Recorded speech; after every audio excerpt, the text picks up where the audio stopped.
The Euphrates River has long been a symbol of life and abundance in the Middle East, shaping the destiny of nations and cultures. But now, its once mighty waters have receded, revealing a startling new reality. As the river's secrets are laid bare, a wave of panic and confusion grips the region, leaving many wondering what the future holds. From ancient myths to modern science, join us on a journey that will take you through the heart of one of the world's most iconic rivers as we uncover the shocking truth behind its sudden disappearance and the ominous forces that may be at work.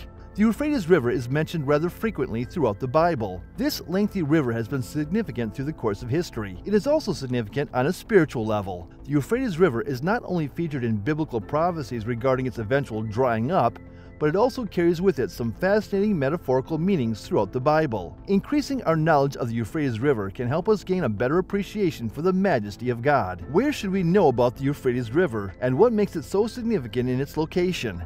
The Euphrates River is one of the most important rivers in Western Asia. It begins its journey in Turkey and then travels through Syria and Iraq on its way to the Persian Gulf, where it finally terminates. The length of the river is around 2,700 kilometers. It has been an essential supply of water for people to drink and irrigate fields for thousands of years, in addition to being a significant transit and commercial route for the region, which has allowed it to play an important part in the progression of history in this area. Early civilizations, such as the Sumerian, Babylonian, and Assyrian empires, owe a significant amount of their success to the Euphrates River, which played a pivotal role in their growth. It is the location of several ancient cities, including Ur, Babylon, and Nineveh, which were once important hubs of civilization and culture in their own times. Its waters were put to use irrigating crops, which made farming in previously infertile land possible. The river was an important transportation route that people used to travel and sell commodities along its banks, including things like precious metals, textiles, and lumber. Millions of people in Syria, Iraq, and Turkey continue to rely on the Euphrates River as a significant source of water for a variety of uses, including irrigation, the creation of hydroelectric power, and drinking water. However, the river is today confronted with a number of obstacles, such as a drought, the construction of dams, and pollution, all of which endanger its ability to continue serving as an essential resource for the area. According to recent reports, the 3,400-year-old city of Uruk, Iraq, which grew from the confluence of the Euphrates and Tigris rivers, has stunned archaeologists throughout the world. A severe drought in the region dried up the rivers and lakes, revealing the long-lost city for the first time in a very long time. It was an astonishing discovery. A joint team of German and Kurdish archaeologists was quickly dispatched to the site, and they unearthed a veritable treasure trove of ancient treasures, including 100 clay tablets that give insight into the lives of the long-dead people of the city. The city was likely built during the Mitanni Empire's rule, which lasted from about 1475 BC to 1275 BC. It turned out to be a walled mud brick settlement with a palace, several multi-story buildings, a number of towers, and other large structures. The Mitanni Empire, which ruled throughout the Bronze Age, founded the city. The city may have been an early iteration of modern Zakiku. A large magazine building was discovered, which is significant since it suggests that a substantial amount of goods, probably brought from all over the region, were stored there. That means people from all throughout the region contributed to transporting the goods. The discovery of the remnants of this old metropolis, however, has sparked some fascinating theories about the city's ultimate fate. During the earthquake that occurred in 1350 BC, it is believed that the upper levels of the walls of Zakiku fell and covered the constructions below. The city was almost entirely wiped away by the catastrophic calamity. The length of time the city lay abandoned after being buried by a natural disaster may be used as proof of the destructive force of such events. Not only is the discovery of this long-lost city a triumph for archaeologists, but it is also an incredible opportunity to learn more about our shared history. The city's structures and relics, many of which have been properly maintained, offer a one-of-a-kind peek into the past and provide insight into the lives of the people who inhabited this historic colony so many years ago. Many of these buildings and items have been meticulously conserved. As the archaeological team continues to explore the site, we can only sit here and wait with bated breath to find out what further mysteries this long-lost city may reveal to them. Where can we find references to the river Euphrates in the Bible? The Euphrates River is frequently mentioned in the Bible as a geographical marker. Nevertheless, it is also described in the Bible as having significant meaning as a symbol of God's authority over the natural world that He has created. The Euphrates River is a multifaceted metaphor throughout the Bible. This serves as a reminder that God is both kind and just in His actions. The Euphrates River is mentioned in a number of different verses throughout the Bible. and each of these texts has a different message about either hope or disaster. It is frequently mentioned in prophetic texts that speak of future events, as well as in relation to the history and geography of the ancient civilizations it flowed through. According to Genesis 2:14, one of the 4 rivers that flow out of the Garden of Eden is the Euphrates. This lends credence to the idea that the Euphrates is a region rich in natural resources and productive agriculture. The Euphrates River is mentioned in Genesis 15:18 as one of the limits of the land that God promises to Abraham. Additionally, the Euphrates River is mentioned in Deuteronomy 1:7 and Joshua 1:4 when describing the land that God promises to the Israelites. These passages portray the Euphrates as a river that holds a great deal of promise and optimism. In Isaiah 8:6-8, the Euphrates River is used as a symbol for the judgment that God would bring because of sin. Because this people has rejected the gently flowing waters of Shiloh and rejoices over Rezin and the son of Remaliah, therefore the Lord is about to bring against them the mighty floodwaters of the Euphrates, the king of Assyria with all his pomp.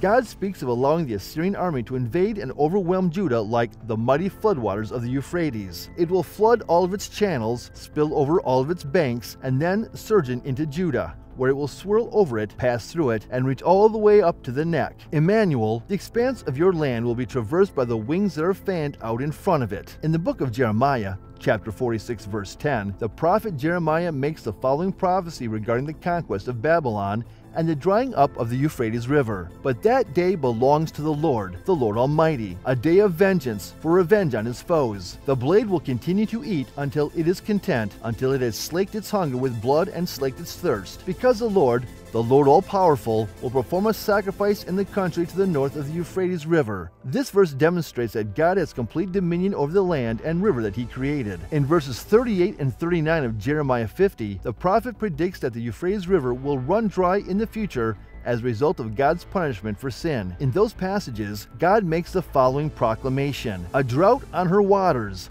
they will become arid, because it is a land full of idols, including idols that will become crazed with fear. Never again will it be occupied or served as a place of residence from one generation to the next." The implications of the Euphrates River running dry. The Euphrates River, much like other rivers, runs the risk of drying up for a non-spiritual reason: the simple fact that humans do not take adequate care of the ecosystem surrounding the water. The biblical texts that talk about the Euphrates River drying up have been spiritually interpreted in a variety of different ways by Bible scholars. Some people regard it as a symbol of the decline and fall of the Babylonian Empire, which was once a great force in the ancient world, but finally lost its influence. Others see it as a symbol of the decline and fall of the Babylonian civilization. Some people believe that this event is a portent of the end times, which will culminate in the second coming of Jesus Christ to judge the world and divide the faithful from the wicked. According to this theory, the drying up of the Euphrates River may be a sign that the powers of darkness are about to be unleashed on the globe. It's possible that this is talking to the time when the Antichrist will collect his soldiers and attack Israel. In this hypothetical situation, the dry riverbed of the Euphrates could make it possible for forces to cross the river and launch an attack on Israel. There is no way for us to pinpoint exactly what will take place. However, taking into consideration that the Euphrates River will be completely dry at the end times, whenever that particular event would take place, serves as a sobering reminder that God is in charge of the course of history. Despite the fact that he will execute judgment on the earth for the wickedness it has committed, he will keep his people safe. Even in the middle of the most difficult of circumstances, we are able to put our faith in God. In the end, the meaning of the biblical account that describes the Euphrates River being dry is open to interpretation and discussion. What is evident, however, is that the picture of the river going dry is a potent representation of the spiritual dryness that can befall individuals who turn their backs on God. This is the case because the river is a symbol of spiritual renewal. A relationship with God, who is our source of life-sustaining water, is the antidote to spiritual parchedness. Numerous times throughout the Bible, God is described as living water. According to John 4:14, Jesus reveals, "The water that I give them will turn into a spring within them, and that spring will flow up to eternal life." Jesus exhorts us to come to him and drink in John 7:37 and 38, saying, "Let anyone who is thirsty come to me and drink." According to what is written in the Bible, whoever believes in me will have rivers of live water flowing from within them. In the nature chapter of my book, Wake Up to Wonder, I discuss how water brings into sharper light the role that God plays as the giver of life. God is the one who breathes life into us, provides for our physical needs, and saves and refreshes us in a spiritual level. When we consider water in a spiritual context, such as a huge Euphrates River, we may be filled with amazement at the wonder of God's work as our source of life water. This may cause us to be inspired by awe. When we think about rivers drying up, like the Euphrates, it should serve as a reminder to us that we need to maintain a strong relationship with the living water that God provides so that our own lives do not become spiritually dry. The Bible makes reference to the Euphrates River in both historical and prophetic settings, and this lends the river a special spiritual meaning for Christians. It is a representation of the power that God has over the natural world that He has created, as well as a symbol of change in both a positive and negative sense. The Euphrates River can also be a source of inspiration for us to think about the struggle between good and evil, as well as a contrast between spiritual dryness and the spiritual fulfillment that God brings through Jesus. Jesus is the one who satisfies our spiritual thirst in the deepest possible way. Therefore, the Euphrates River can motivate us to think about these things. That's all for the video today. We will be right back. Don't forget to give this video a thumbs up and subscribe to our channel. Thanks for watching.